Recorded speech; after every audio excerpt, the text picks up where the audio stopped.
Chaque mois, retrouvez 20h l'invité, le rendez-vous politique de la rédaction. Et c'est en direct sur MRG Hits et MRG TV jusqu'à 21h. Bonsoir et bienvenue dans ce nouvel épisode de votre rendez-vous politique en direct sur MRG Hits et MRG TV. Pendant une heure, nous allons décrypter la politique de manière simple et accessible à tous. Et avec moi, comme chaque mois, Axel Rebaud, Adrien Hardy, Quentin Leport et Raphaël Bardona. Au programme, ce soir, le journaliste politique à LCI, Julien Arnaud, est notre observateur de l'actualité. Nous lui demanderons en fin d'émission ce qu'il a retenu dans l'actualité politique de ce mois de mai et quelle personnalité est au top et qui mérite un flop. Et comme d'habitude, nous vous offrons 2 sessions de Face à la bande. Notre premier invité à 20h07 est le député Renaissance de la 7e circonscription du Val d'Oise, Dominique Da Silva. Après la douloureuse séquence sur la réforme des retraites, comment le gouvernement peut-il faire pour passer de nouvelles réformes? La réponse dans un instant avec Dominique Da Silva. Et à 20h27, c'est le député Europe Écologie Les Verts de la 10e circonscription du Val d'Oise, Aurélien Taché, que nous recevons. Avec lui, nous reviendrons notamment sur les difficultés au sein de la NUPS. Réagissez sur les réseaux sociaux aux propos de nos invités, posez-leur des questions puisque vous êtes le 6e membre de la bande, vous le savez, je relayerai certaines de vos questions. Et si vous nous écoutez en radio, nous sommes aussi en télé et ça se passe sur tv-mrg.com. C'est parti pour 20h l'invité, le rendez-vous politique de la rédaction et on est en direct comme chaque mois.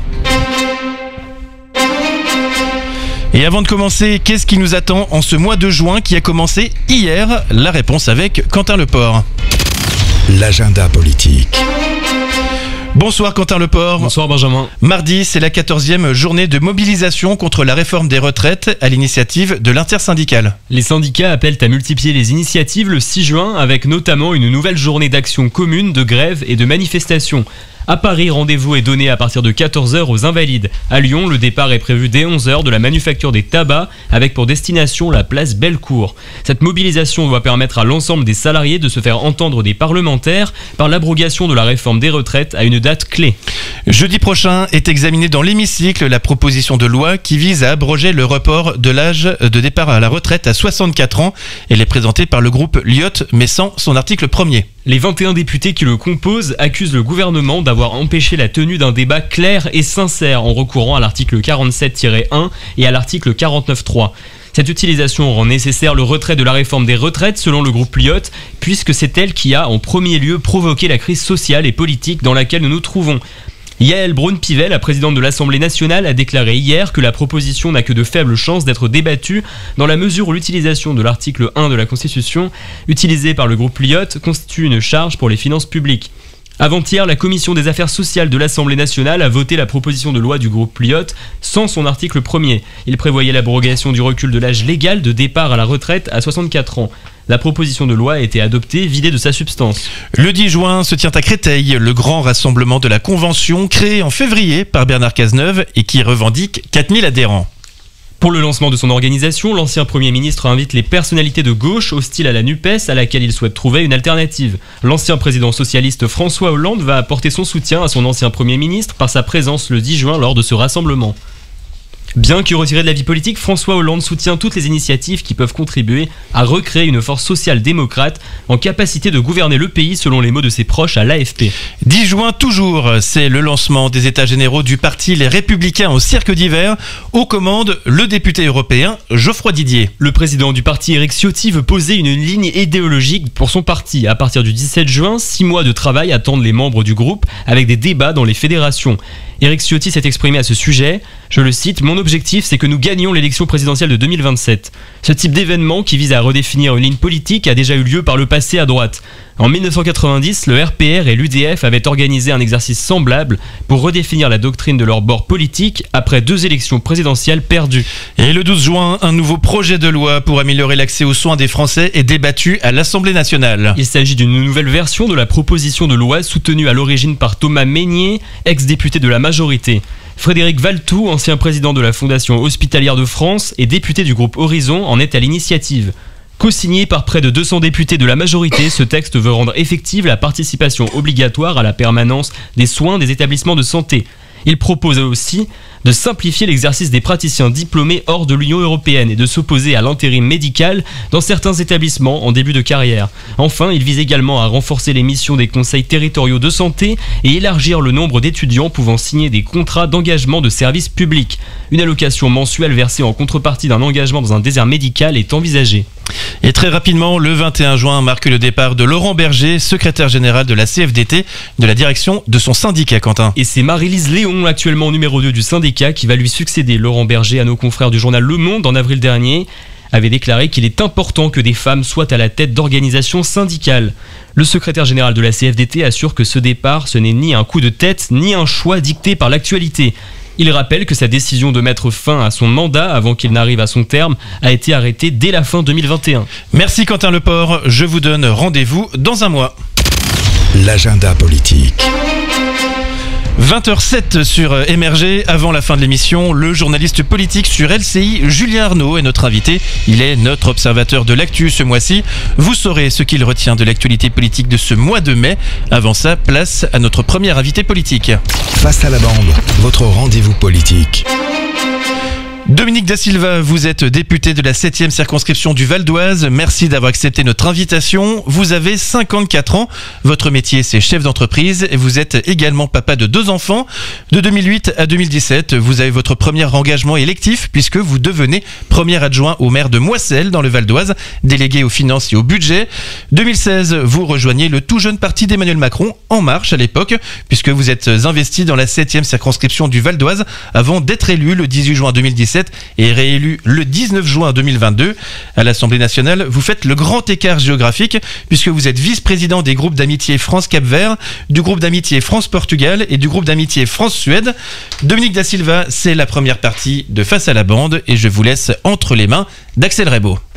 Dominique Da Silva, on l'a vu, les députés Renaissance ont donc retiré la proposition de loi du groupe Lyot, l'article visant à révoquer la réforme des retraites. Vous êtes satisfait aujourd'hui ?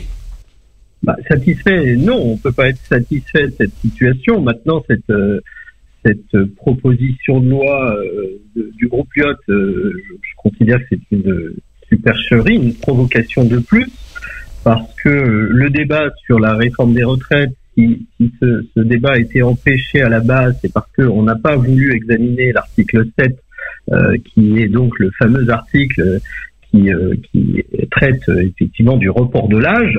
On aurait eu le temps de le faire à ce moment-là. Je pense que c'est pas parce que le gouvernement a utilisé l'article 47.1 qui limite le temps des débats à l'Assemblée pour les députés ? Puisque je rappelle qu'il y avait plus de 20 000 amendements qui nous empêchaient d'aller à cet article. Et on a demandé à ce que l'opposition, et notamment la France Insoumise, retire des amendements pour qu'on puisse l'examiner. Donc il y avait tout lieu de voter cet article à ce moment-là. Ça ne s'est pas fait. Ensuite, évidemment, il y a eu le 49.3, mais je rappelle que derrière le 49.3, après le 49.3, il y a eu une motion de censure, déposée d'ailleurs par le groupe Lyot. Mais donc Dominique Da Silva, il n'y a pas eu de vote sur la loi une première fois, puisque la motion de censure a eu lieu, n'est pas passée, mais c'était pas un vote sur la loi. Une deuxième fois maintenant avec la commission, on ne vote pas sur l'âge de départ à la retraite une seconde fois. Le gouvernement, il essaie de passer à autre chose aujourd'hui. Est-ce que c'est vraiment une manière d'apaiser les tensions, selon vous ? Mais c'est une manière surtout de passer à d'autres choses qui, à mon avis, concernent aussi tous les Français. Je sais bien que le sujet retraite est un sujet important pour les Français, mais enfin il y a plein d'autres sujets très importants et on le sait, ce report d'âge de départ, c'est évidemment quelque chose qui passe difficilement et ça a toujours été un problème. Qu'est-ce que vous dites aujourd'hui, Dominique Da Silva ? Vous dites que les Français en font un peu trop avec les retraites ? Je crois que le départ, ce report, il est nécessaire parce qu'on tient un équilibre budgétaire et encore une fois, il n'y a pas que les retraites à financer. On a plein d'autres politiques publiques qu'il faut pouvoir financer. On traverse là actuellement une crise, par exemple, du logement. Il va falloir aussi des moyens pour répondre à cette crise, la crise écologique, la crise à l'hôpital, à l'école. Alors Dominique Da Silva, là vous repartez un peu dans justement les explications qu'on a entendues depuis bientôt janvier maintenant. Donc vous restez sur vos positions, vous jouez l'usure comme vous le faites et comme le gouvernement le fait en restant sur ses positions. Est-ce que c'est vraiment, est-ce que ça marche surtout? Mais non, face à une provocation, à un parti anti-républicain, nous devons aussi répondre de la sorte.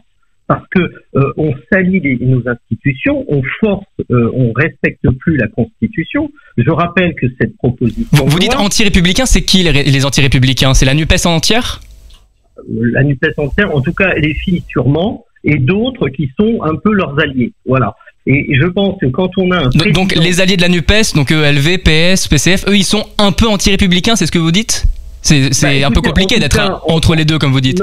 Non, mais en tout cas, ce qui est certain, c'est que quand on a un président de la Commission des Finances qui doit veiller quand même au respect de la recevabilité d'un texte et qui ne le fait pas, on va au-devant de graves ennuis. Vous imaginez bien que alors, demain... Dominique Da Silva, on a peu de temps, je voudrais savoir en vérité, vous avez du mal à passer à autre chose, comment vous passez à autre chose? Là, on a une manifestation qui arrive le mardi 6 juin, contre la réforme des retraites, encore une fois.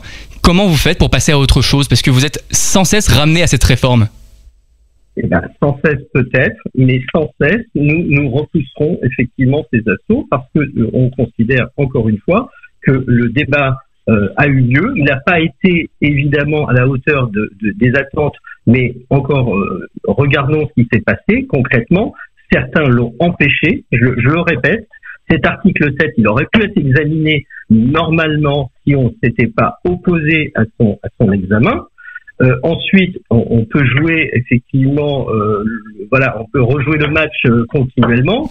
Oui, effectivement, parce que Dominique Da Silva, là, vous êtes un peu en train de vous renvoyer la balle encore, comme on entend de plus souvent. Mais lorsqu'il y a eu l'article 47.1, qu'on l'a dit, qui limite le temps de débat à l'Assemblée pour les députés, le 44.3 qui est surnommé par les sénateurs le 49.3 du Sénat, qui les oblige à un vote unique sans amendement, et le 49.3 qu'on ne présente plus, vous pouvez pas dire vous n'avez pas un peu une petite part de responsabilité dans le manque de débat qu'il y a eu sur ces textes? Vous avez encore une fois un président de la Commission des Finances qui décide de s'affranchir effectivement du respect de ces règles, de cette base qui est quand même de cette recevabilité du texte. C'est pas forcément, on est obligé aussi de répondre à cette attaque d'une certaine manière et à ce non-respect de la Constitution. Je suis désolé, n'importe quel autre président de commission des finances n'aurait jamais accepté ce que Éric Coquerel a accepté. Voilà. Et donc, à partir de là, oui, on est dans un bras de fer. Bien sûr qu'on va se défendre comme on peut, mais on peut pas accepter n'importe quoi. Voilà. Dominique Da Silva, on a bien compris. Merci. Je rappelle que vous êtes député Renaissance du Val d'Oise. Restez bien avec nous. On vous retrouve dans une poignée de secondes. Face à la bande, votre rendez-vous politique. Dans un instant sur MRG Hits et MRG TV, nous recevrons notre deuxième invité politique. Il s'agit d'Aurélien Taché, deuxième député Europe Écologie Les Verts du Val d'Oise. Posez vos questions à Aurélien Taché sur les réseaux sociaux avec le hashtag MRG Média. Avant ça, c'est la suite de Face à la bande. Face à la bande, votre rendez-vous politique. Dominique Da Silva, vous allez faire Face à la bande. Elle est composée d'Axel Rebaud, d'Adrien Hardy, de Quentin Leport et de Raphaël Bardena. Et je rappelle que vous êtes député Renaissance du Val d'Oise. La première question vous est posée par Raphaël Bardena et elle concerne le harcèlement scolaire. Pap Ndiaye a reconnu le 1er juin que le suicide de la jeune Lindsay, harcelée depuis des mois dans son établissement, était un échec collectif. Combien faudra-t-il de victimes pour que le harcèlement scolaire devienne une priorité du gouvernement et de la majorité, Dominique Da Silva ? Je crois que c'est une priorité, mais on est face à un phénomène évidemment qui paraît incroyable, puisque ce drame en plus arrive après que des alertes de la famille, de la jeune fille et également de l'INSEE étaient remontées au bon niveau. Donc on n'est pas là dans quelque chose qui est le déni d'une réalité. Je pense qu'il y a des manquements, évidemment, des manquements qui sont des manquements d'abord humains. Je pense parce que cette sensibilisation, je pense qu'on la porte. Il y a eu évidemment énormément de communication autour de ce sujet. Et encore une fois, l'État ne peut pas répondre à la place des personnes qui sont justement sur le terrain et qui doivent faire en sorte que ces drames ne se produisent pas. Donc la responsabilité, évidemment, elle est collective parce que voilà, c'est une chaîne de décisions qui n'a pas été respectée. Pour autant, je ne crois pas qu'on traitera ce problème-là par la loi. Dominique Da Silva, la prochaine question concerne l'augmentation du nombre de règlements de compte et c'est Quentin Leport qui vous la pose. Dominique Da Silva, les règlements de compte et blessés par arme à feu sur fond de trafic de drogue se multiplient dans le pays. Quelle est la meilleure solution pour enrayer ce phénomène selon vous ? Évidemment, un maximum de policiers doivent faire des investigations et trouver ces armes avant qu'elles ne servent. Pour autant, on est là aussi face à un phénomène qui a gagné énormément dans beaucoup de quartiers. Je crois que le ministre de l'Intérieur agit. On a évidemment eu des résultats, peut-être encore insuffisamment, mais il est évident qu'il faut que des sanctions soient à la hauteur et qu'on essaye là aussi d'anticiper ces actions. Mais voilà, on est entre bandes rivales, on est dans quelque chose qui est très difficile à déceler. Mais évidemment que l'action elle est résolument tenue sur le terrain, pas suffisamment. Mais est-ce qu'on a les moyens aussi d'assurer une sécurité pleine et entière? C'est toute la question. En tout cas, évidemment que c'est un phénomène pour lequel on agit. On a bien compris, Dominique Da Silva. La prochaine question, le prochain thème, c'est la lutte contre les féminicides avec Adrien Hardy. Cette lutte contre les féminicides, justement, c'est une priorité d'État depuis qu'Emmanuel Macron est au pouvoir. On compte pourtant 47 féminicides depuis le début de l'année selon l'Interorga Féminicide et 147 en 2022. Les mesures mises en place actuellement par le gouvernement, elles ne sont pas suffisantes à court terme. C'est vrai, c'est encore un sujet malheureusement après le Grenelle sur les violences faites aux femmes et toute la sensibilisation du public sur les violences donc ne portent pas encore complètement leurs fruits et pourtant là aussi je le vois sur le terrain et dans le Val d'Oise notamment puisque nous avons déployé des bracelets électroniques, mais encore une fois il faut aller plus loin. La ministre Isabelle Rome mène une réflexion sur le sujet. Il faut des contrôles bien plus coercitifs et on est évidemment conscient que pour l'instant les résultats ne permettent pas de faire baisser ce nombre de féminicides. Dominique Da Silva, la prochaine question nous vient de Twitter et elle est signée Sergio. Est-ce que, comme Elisabeth Borne, vous pensez que le RN est un héritier de Pétain ? Bon, écoutez, sur ce type de déclaration, évidemment qu'il y a un héritage, incontestablement. Après, je crois qu'on ne combat pas le RN si on tient. Et je comprends, mais je pense qu'il faut combattre le RN sur le terrain plutôt par des actes. Donc vous êtes plus d'accord avec Elisabeth Borne qu'avec Emmanuel Macron, ou l'inverse? Pourquoi? C'est parce que Emmanuel Macron n'était pas totalement d'accord avec Elisabeth Borne sur ce sujet. Oui, mais il y a un héritage qui peut être là. On peut pas le nier. Maintenant, c'est pas ça qui va faire qu'on va régler ce problème qui demeure, qui est que le RN porte un regard sur la société qui n'est pas le nôtre. Et je pense que les solutions, le RN ne les a pas. Mais on joue sur les peurs et ça fonctionne. Malheureusement, ça fonctionne. Mais voilà. Et donc, on doit répondre plutôt aux attentes des Français et répondre aux différentes crises que nous connaissons. Et c'est donc plus par les actes et des résultats qu'on parviendra de toute façon à réduire le champ du RN. Dominique Da Silva, malheureusement, le temps passe vite. Là, on va devoir passer à un autre sujet, toujours concernant le Rassemblement national et l'ingérence russe. Et vous retrouvez Axel Rebaud. Un rapport parlementaire accuse le RN de soutien idéologique au régime de Vladimir Poutine. Dominique Da Silva, est-ce qu'un parti avec une telle ingérence étrangère, il a encore sa place à l'Assemblée nationale ? Mais écoutez, ils ont été élus démocratiquement. Je pense qu'on peut pas non plus, faire un amalgame de tout. Il y a ce rapprochement évident du RN avec la Russie, avec effectivement Vladimir Poutine. Personne ne peut le nier. Pour autant, je pense qu'on peut pas non plus en tirer de telles conclusions. Dominique Da Silva, prochaine question avec Raphaël Bardena et elle concerne toujours Emmanuel Macron, mais cette fois ce sont ses déclarations sur Vladimir Poutine. Selon le président de la République, Vladimir Poutine a réveillé l'OTAN avec le pire des électrochocs. Est-ce qu'aujourd'hui l'OTAN a un rôle majeur dans cette guerre ? Très rapidement s'il vous plaît. Non, elle n'a pas un rôle majeur. Je crois au contraire qu'elle nous protège et que on en a besoin.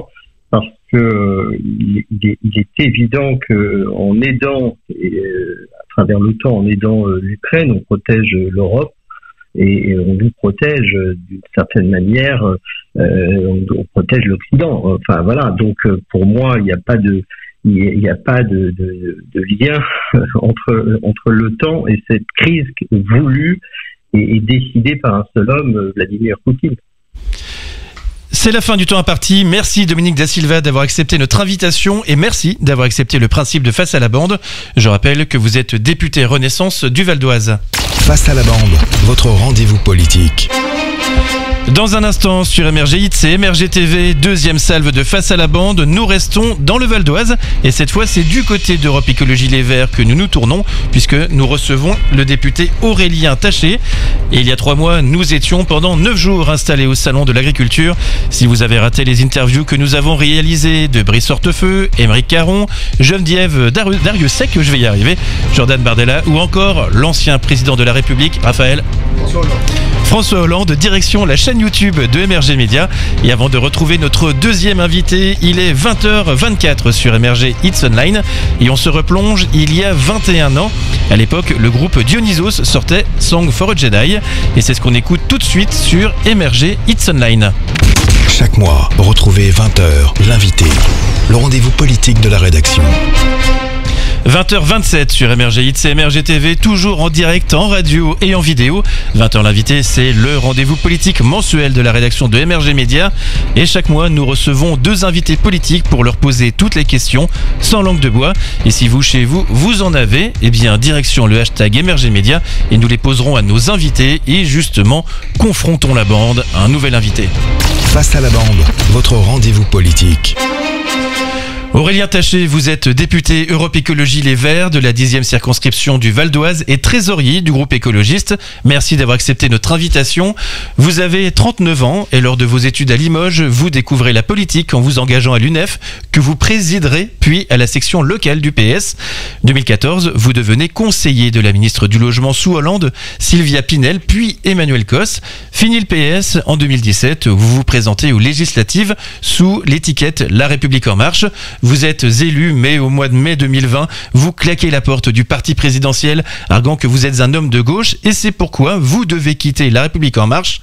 En 2022, c'est sous l'étiquette Europe Écologie Les Verts que vous briguez un deuxième mandat. Vous êtes réélu le 19 juin dernier. Aurélien Taché, on vous connaît aussi pour quelques coups d'éclat. En septembre 2022, vous êtes condamné à 5 000 € d'amende pour avoir insulté des policiers lors d'une bagarre dans laquelle vous étiez impliqué à la sortie d'un bar de Niort. Décembre 2022, vous vous illustrez en étant saoul lors d'une représentation théâtrale à Paris. Vous vous défendez en expliquant sortir d'un dîner et d'avoir bu un verre ou deux. Aurélien Taché, pour débuter Face à la bande, je vous confie à Axel Rebaud qui ouvre donc cette première partie. Aurélien Taché, mardi, les députés ne voteront donc pas sur un potentiel retour de la retraite à 62 ans, retour à la case départ. Est-ce que ça valait le coup ? Écoutez, évidemment que ça valait le coup, simplement quand on est avec une majorité relative, puisque c'est une majorité relative qui soutient aujourd'hui Emmanuel Macron, qui n'accepte pas la démocratie, ni le jeu parlementaire classique, qui pour la première fois dans l'histoire de la Ve République et de ce Parlement nous impose une règle où, par exemple, tous les sous-amendements sont interdits en commission. Vous avez le groupe Les Républicains qui par une manœuvre, remplace les députés qui étaient contre cette réforme par des députés qui sont finalement en faveur de cette réforme, vous ne pouvez pas réussir à suivre les règles du jeu démocratique et donc à avoir des victoires politiques normales. Donc oui, ça valait le coup, ça démontrera aux uns et aux autres qui sont vraiment ceux qui défendent les Français et croient à la démocratie. Donc c'était votre barreau d'honneur à vous, à la NUPES et à Europe Écologie Les Verts. Aujourd'hui, c'est quoi la stratégie maintenant? Ah oui. C'est quoi votre stratégie aujourd'hui à Europe Écologie Les Verts et avec la NUPES pour relancer la mobilisation? Pour relancer la mobilisation. Alors sur la mobilisation, c'est d'abord aux organisations syndicales de se positionner. Nous, on est évidemment très mobilisés à l'Assemblée nationale pour finalement empêcher cette réforme de passer. Mais c'est vrai que sur le plan purement parlementaire, on a quand même un peu tout essayé. Maintenant, je pense que ce qu'il faut, c'est que effectivement sur le terrain, les Français continuent de se mobiliser, que les organisations syndicales organisent cette mobilisation et que nous déposions certainement une motion de censure pour faire tomber ce gouvernement. Et je pense que la dernière fois, il n'a manqué que 9 voix quand Charles de Courson a déposé cette motion de censure. Je crois que cette fois-ci, ces 9 voix pourraient bien être retrouvées et le gouvernement d'Elisabeth Borne être renversé. Vous dites justement, Aurélien Taché, au niveau parlementaire, on a un peu tout essayé. Les Français, eux, ils sont fatigués. Les manifestants, aux dernières manifestations, ils étaient, même si elle était quand même encore là, la mobilisation, ils étaient de moins en moins nombreux. Les Français, ils sont mobilisés quand il y a un espoir que les choses changent. Là, malgré toutes les combines possibles, vous n'y arrivez pas. Comment vous allez les convaincre d'y aller ? Mais les Français, ils sont complètement convaincus que cette réforme est très mauvaise pour eux. Il y a 80% des Français qui sont d'accord avec nous. Simplement, quand vous avez une démocratie où finalement le président de la République se moque totalement de ce que pensent 80% de ses concitoyens, se moque de ce que pensent l'ensemble des groupes d'opposition et même parfois certains parlementaires de sa majorité qui ne sont pas à l'aise avec ce texte, se moque des organisations syndicales. Aurélien Taché, voilà. Ça, on ne le critique pas. Bien sûr, il y a une grande majorité des Français qui sont opposés à cette retraite, mais vous leur dites quoi? Il faut y aller pour le symbole, il faut se mettre en grève, perdre encore une journée de salaire, juste pour le symbole? C'est pas une histoire de symbole. C'est à un moment, vous êtes dans quelque chose qui, pour les gens, c'est 2 ans de leur vie qui vont être volés. Donc c'est beaucoup plus qu'une histoire de symbole. C'est une vraie lutte à mener. Est-ce que on arrivera à nos fins avec un président aussi buté, personne ne peut le dire. Mais si vous avez quand même des grèves qui se multiplient et qui se poursuivent, si vous avez un gouvernement qui est renversé, je ne suis pas certain non plus que le président de la République pourra continuer à faire la sourde oreille des années encore. Donc là, Aurélien Taché, ça fait quand même 6 mois qu'on a une mobilisation, une contestation face à cette réforme. Il ne bouge pas, il reste intangible à ce gouvernement et cette majorité. Ils font la sourde oreille. Vous leur dites, il reste quand même un espoir, parce qu'on n'a pas l'air de vous entendre très convaincu de vous-même lorsque vous le dites. Alors, il est évident, vous le voyez bien, que la bataille est extrêmement rude. Vous avez quelqu'un en face qui est extrêmement déterminé à voler ces 2 ans de vie aux Français. Donc, je vais pas vous dire que c'est une bataille facile, mais il y a pas de bataille qu'il ne faut pas mener parce qu'elle serait trop difficile. Quand la bataille est juste, il faut la mener. Donc nous, encore une fois, à la NUPES, chez les écologistes, nous prendrons nos responsabilités, nous essaierons de faire tomber ce gouvernement et si les salariés décident qu'ils doivent continuer à se battre et à faire grève, nous serons évidemment derrière eux parce qu'encore une fois, on ne peut pas laisser passer quelque chose d'aussi brutal, quelque chose d'aussi antisocial et antidémocratique. Et je ne vous dis pas que ce sera simple, mais c'est pas parce que c'est pas simple qu'il faut abandonner. Aurélien Taché, sur la question des retraites, on le voit, la gauche, elle est unie, mais pour quel résultat? Les sondages le montrent, la mobilisation n'a fait rien gagner en intention de vote à gauche. Comment vous l'expliquez? Alors les intentions de vote, quand on est juste un an après un scrutin, c'est difficile. Mais sur ce qui est des législatives, on a des études d'opinion qui montrent aussi que s'il y avait une dissolution demain, la NUPES gagnerait des députés. Donc moi, je n'ai pas forcément cette lecture-là. Après, sur tout ce qui est élection présidentielle, se projeter à 4 ans avec des candidats qui ne sont pas connus, ça n'est pas sérieux d'un point de vue des études d'opinion. Mais pourtant, on le voit en attendant. Enfin, vous dites, vous avez quelques sondages d'opinion, des études sur les prochaines législatives. Vous gagnerez peut-être quelques députés, mais il y a des sondages qui montrent que c'est le parti qui gagnerait l'élection présidentielle. Ça serait effectivement Marine Le Pen avec le Rassemblement national. Comment ça se fait que ceux qui sont le plus silencieux, les plus discrets, ce sont eux qui gagnent des voix et vous vous excitez, mais en fait vous ne gagnez vous gagnez presque aucune voix. Est-ce qu'il n'y a pas une mauvaise stratégie au final, Aurélien Taché? Non, je ne crois pas du tout, parce que en fait, la NUPES pour l'instant est d'abord une coalition qui existe à l'Assemblée nationale. Nous n'avons pas encore de méthode qui nous permet de désigner un candidat unique à la présidentielle, et justement c'est ça qu'il va falloir maintenant par contre faire, parce que c'est vrai que si nous ne faisons pas ça, nous voyons bien que nous sommes distancés. Mais encore une fois, je le répète, des sondages à la présidentielle à 4 ans d'une élection, ça n'est pas du tout sérieux. Aucun sondage jamais dans l'histoire 4 ans avant n'a donné un vainqueur à l'élection présidentielle. Donc la bonne stratégie pour la NUPES et pour la gauche, c'est effectivement maintenant de travailler à un candidat unique, c'est de ne pas refaire la même erreur qu'en 2022, et c'est à mon avis ça qui doit être notre priorité sur le plan politique, au-delà bien sûr du travail parlementaire et du combat social qu'on doit continuer à mener. Et après, si le Rassemblement national progresse, je ne vais pas dire le contraire, mais là-dessus, je crois vraiment que c'est davantage parce que vous avez une politique menée par le gouvernement Borne et par Emmanuel Macron qui désespère totalement les Français, qu'ils ont banalisé l'extrême droite quand celle-ci s'est présentée aux élections législatives en n'appelant pas à voter pour les candidats NUPES et en mettant un trait d'union la NUPES et le Front National, et que ce jeu-là est extrêmement dangereux et fait progresser aussi le Rassemblement national. Mais nous, la NUPES... Aurélien Taché, merci. Je rappelle que vous êtes député Europe Écologie Les Verts du Val d'Oise. Restez bien avec nous. On se retrouve très très vite pour que vous affrontiez la bande. Face à la bande, votre rendez-vous politique. Dans quelques instants sur MRG et MRG TV, vous allez retrouver le journaliste politique à LCI, Julien Arnaud, qui ce soir est notre observateur de l'actu. Nous lui demanderons ce qu'il a retenu de ce mois de mai, quelle personnalité est au top, qui mérite un flop. Avant ça, je crois que la bande est prête, elle est installée, elle est autour de moi. C'est parti. Face à la bande, votre rendez-vous politique. Deuxième partie de Face à la bande avec vous, Aurélien Taché. Je rappelle que vous êtes député Europe Écologie Les Verts du Val d'Oise. Il est l'heure pour vous d'affronter notre équipe de journalistes, Quentin Leport, Adrien Hardy et Axel Rebaud. La première question vous est posée par Raphaël Bardena et elle concerne votre avis sur Jean-Luc Mélenchon. Vous avez déclaré chez nos confrères du JDD qu'il fallait arrêter avec le Mélenchon bashing. Pour vous, la présence de Jean-Luc Mélenchon, c'est encore un atout pour la NUPES?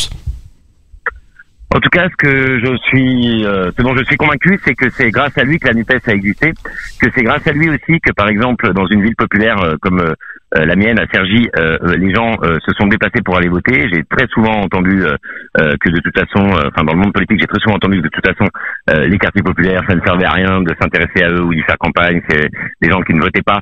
Jean-Luc Mélenchon a démontré exactement l'inverse. Quand on les prend au sérieux, ils vont voter.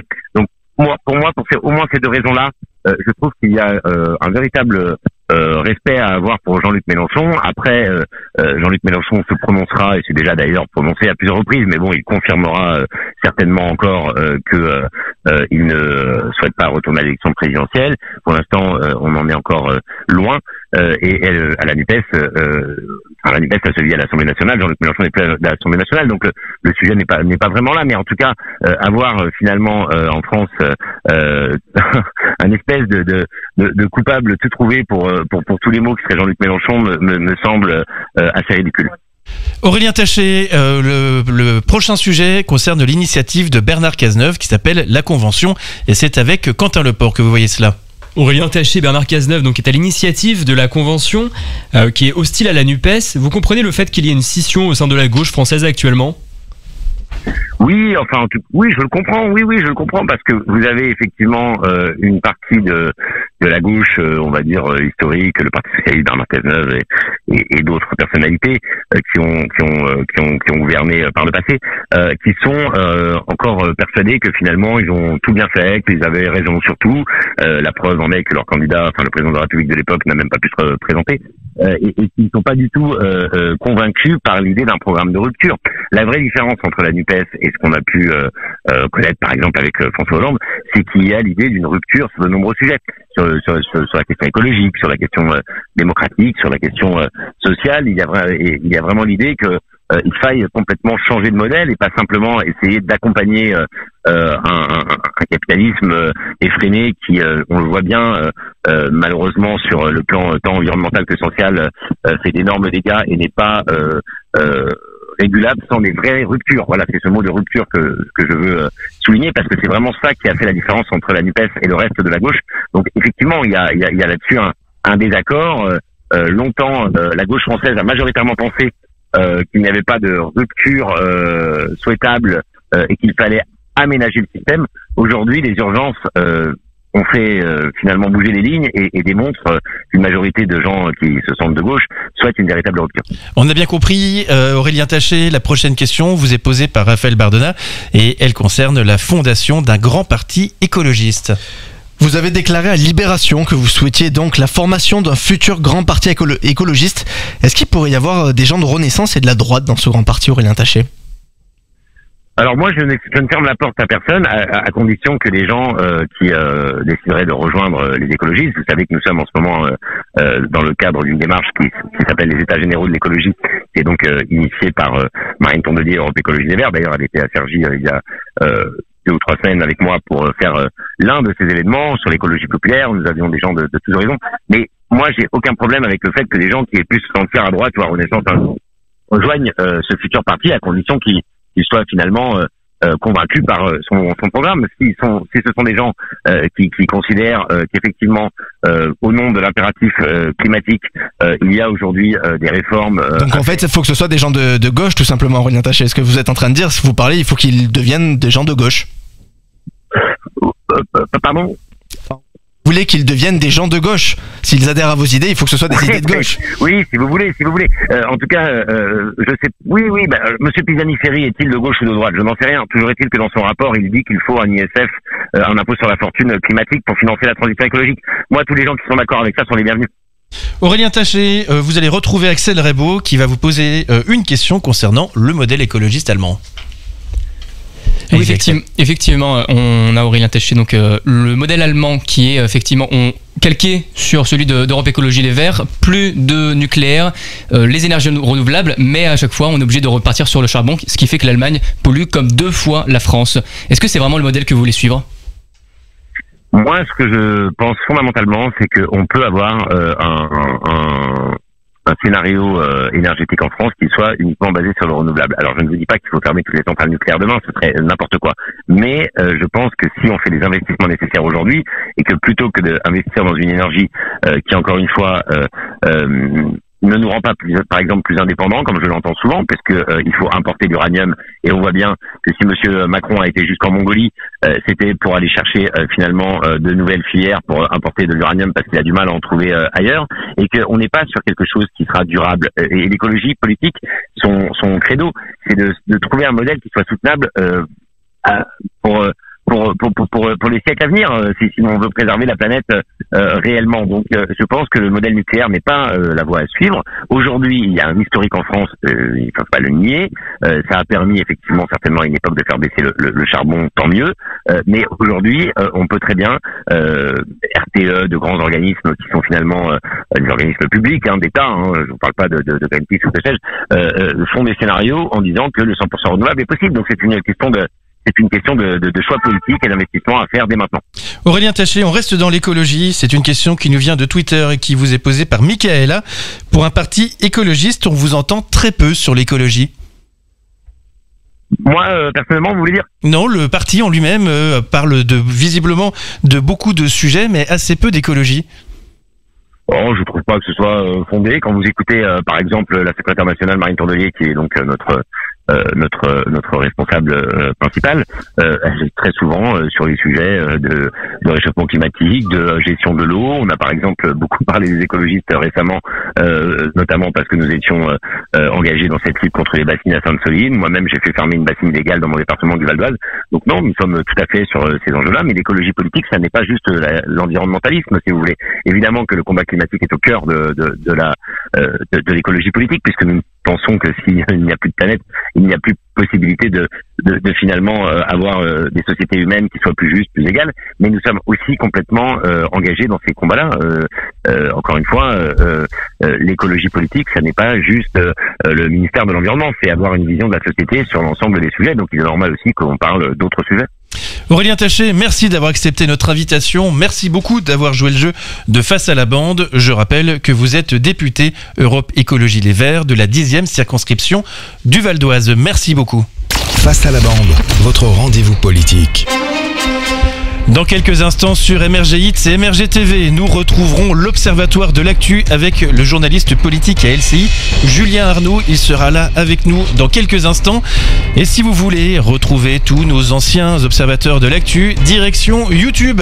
Et sur YouTube, vous pourrez retrouver les interviews de Jean-Michel Apathy, de Bruno Jeudi, d'Emmanuel Soufi ou encore d'Yves Tréhard, François-Olivier Gisbert et Jean-Luc Manot. Et bien, comme je vous l'ai dit, c'est direction YouTube, la chaîne YouTube de MRG Média ou sur notre site internet radio-mrg.com. Et avant de retrouver Julien Arnaud qui est juste derrière la porte, il s'appelle Pierre-Paul, Blaise et Lopez et ils forment le groupe 47 Terres et c'est le titre Si j'avais qu'ils interprètent avec La Fouine tout de suite sur MRG Hits. 20h, l'invité, votre rendez-vous politique. Bientôt la fin de 20h l'invité, le rendez-vous politique de MRG. On est là en direct tous les premiers vendredis de chaque mois. Et si vous avez raté le début, vous pouvez retrouver le replay de cette émission en podcast sur le site de MRG et en vidéo sur notre chaîne YouTube très vite. Et direction notre chaîne YouTube pour retrouver l'entretien exclusif que nous a accordé l'ancien président de la République, François Hollande. L'Observatoire de l'actu. Chaque mois, nous recevons un observateur politique qui vient nous donner son point de vue sur l'actualité. Et notre invité ce soir est Julien Arnaud, journaliste politique à LCI. Merci d'avoir accepté notre invitation. Julien Arnaud, quel est le sujet d'actualité politique qui vous a marqué au mois de mai ? Bon, déjà, merci à vous. Bonsoir. Bonsoir. Sujet qui m'a marqué, je pense que ça a marqué un petit peu tout le monde. Vous savez, la démission du maire de Saint-Brévin. Alors, après des insultes, des pressions de groupuscules, c'est bien incendié, etc. Mais je trouve que c'est un symbole qui dit beaucoup aujourd'hui de notre société. On en a beaucoup parlé pendant ce mois de mai. Depuis 2020, les dernières élections municipales sont près de 1300 maires qui ont démissionné. Alors les raisons sont multiples, ne sont pas simplement liées à des pressions, à des insultes, à des violences verbales, physiques, mais il y a des maires qui abandonnent, qui jettent l'éponge et qui disent nous on rend notre écharpe tricolore. Il y a 32% de violences en plus en un an. Ce sont les chiffres officiels du ministère de l'Intérieur. Donc ça veut bien dire quelque chose. Qu'est-ce qu'on fait ? Le gouvernement a présenté un plan. Il y aura certainement une loi à l'été prochain, mais je trouve que on doit tous prendre conscience de ce qui est en train de se passer. Les maires, on les croise tous les jours, on les voit, ce sont eux, j'allais dire presque ceux qui sont au centre, au cœur de la République, et à partir du moment où il n'y a plus les maires, où on ne les respecte plus...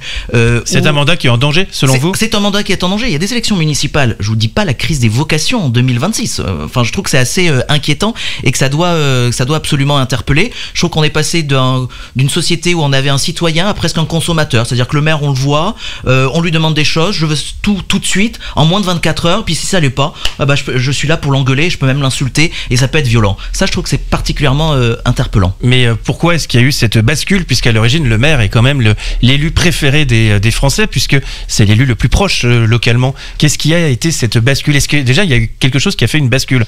Je pense qu'il y a eu petit à petit les réseaux sociaux aussi, il y a une liberté, il y a plus de filtre. Donc ce qui se passe sur les réseaux sociaux, bien tiens, on peut le reproduire dans la vraie vie, j'allais dire. Ensuite, il y a la défiance de plus en plus grande envers l'État, j'allais dire en général. Le maire est un représentant, est une figure de l'État, donc même s'il reste la figure préférée, le politique préféré des Français, il n'est pas épargné, j'allais dire, par cette défiance envers l'État.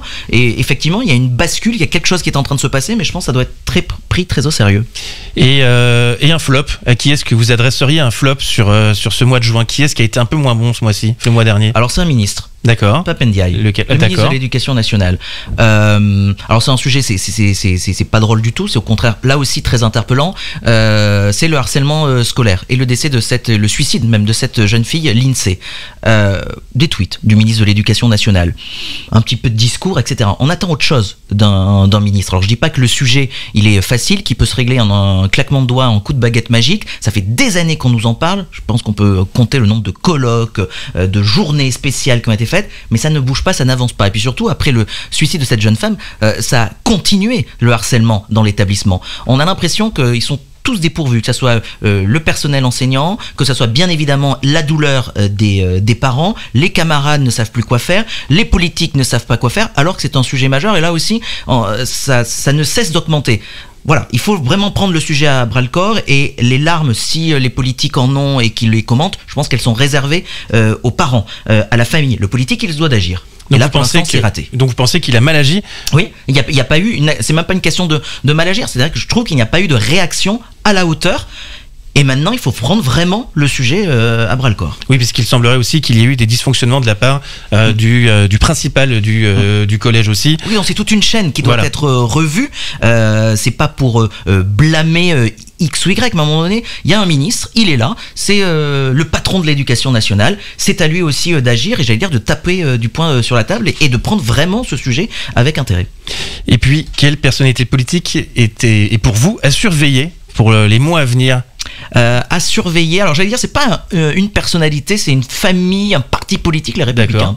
D'accord. Alors les Républicains ils sont vivants, ça peut paraître surprenant. Non mais c'est vrai, vous nous apprenez quelque chose. Là, ils bougent encore, on a un parti, on les disait morts, pendant la réforme de retraite, souvenez-vous, ça partait, les voix étaient dissonantes. Et le cadavre est encore chaud. Ils sont là, alors là je vous laisse cette belle expression dans votre bouche, mais ils sont là, oui. Alors ils en font des propositions, vous savez, ils adoptent une stratégie, pendant la droite ça avait marqué, quand vous êtes un peu en difficulté, vous prenez un sujet, il est bien clivant, il est bien controversé, vous brisez les tabous sur tous les sujets, sur ce sujet-là, vous le prenez, c'est l'immigration, ils sont là mais ils font parler, j'allais dire qu'ils mènent un peu la danse sur ce sujet, le gouvernement est en réaction, donc de ce point de vue-là c'est plutôt positif, mais attention au type de propositions qui sont faites, à ce qu'une sorte de disruption ne se transforme pas en populisme facile pour les Républicains, mais ils sont bel et bien là à surveiller, et puis on verra si c'est un Républicain qui prend la succession d'Elisabeth Borne. Mais là aussi c'est à suivre. C'est quand même plus Éric Ciotti qui porte ce point de vue-là plutôt que l'intégralité des Républicains.